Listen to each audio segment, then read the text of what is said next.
So Jeremy responded, and it's time for me to respond back. I don't even know why I'm responding, because my original question to Jeremy, which he changes, by the way, throughout the video, in his response, my original question to Jeremy was this. With all these SJW nonsense going on, what about them writing these articles and maybe having effect on the artwork to basically what amounts to someone's, tummy being covered up by a piece of leather, is his example. What stops you from playing the game? He even admits it doesn't stop him from playing the game.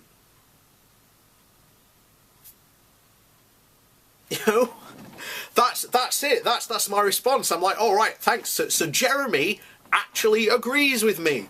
He doesn't think that none of this SJW nonsense is a valid topic. Then, why bang on about it so much when you have admitted none of it actually stops you from playing the game?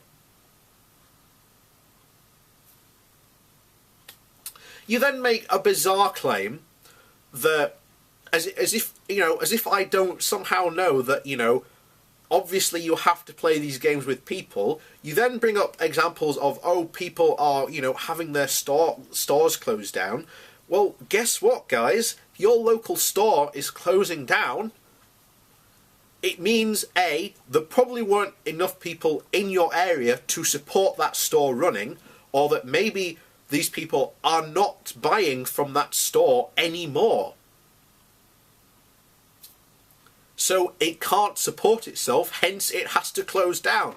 That is what we call capitalism. You either make money and survive, or you don't and you go out of business.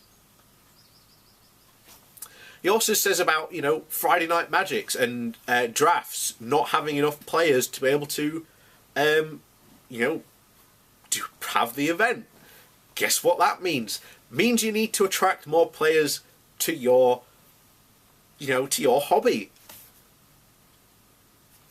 And guess what?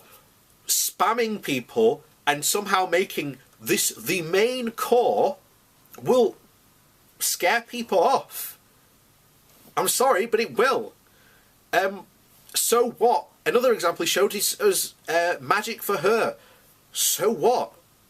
If Magic want to appeal to a female audience to get more female players into the game, that should be a good thing, because guess what?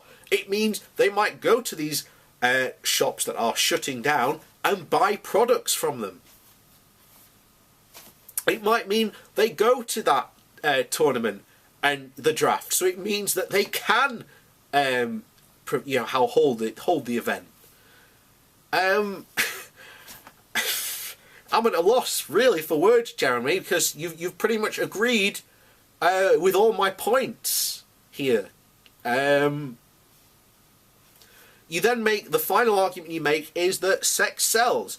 So are you basically trying to tell me that the only reason Magic became the phenomenon it was, or is because sex sells?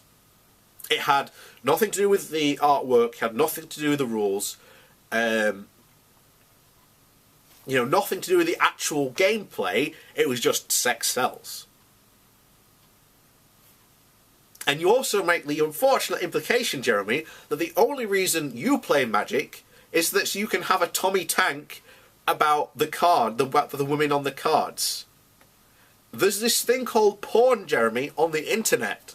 I don't know if you've heard of it before, but it pretty much caters to every single taste there probably is out there. So I'm generally at a loss, Jeremy. You pretty much agreed with every point I originally made in my video to you. And remember, Jeremy, my original question was to you, what about all this stuff stops you from playing the game? And you basically said none of it. You still said you can still play that game. Now, I'm at a loss for words, Jeremy. what? What can I say? But you agreed with my video. Thanks. You know, if you want to have a live talk about this, fine. Let's have a live talk about this face to face. Well, obviously not face to face because I'm not traveling to America. But you know, let's have a talk and discussion about this. Why not? You know, why not, Jeremy? Engage with me. Let's talk about this. Let's do this. Let's kumite this up, bitch.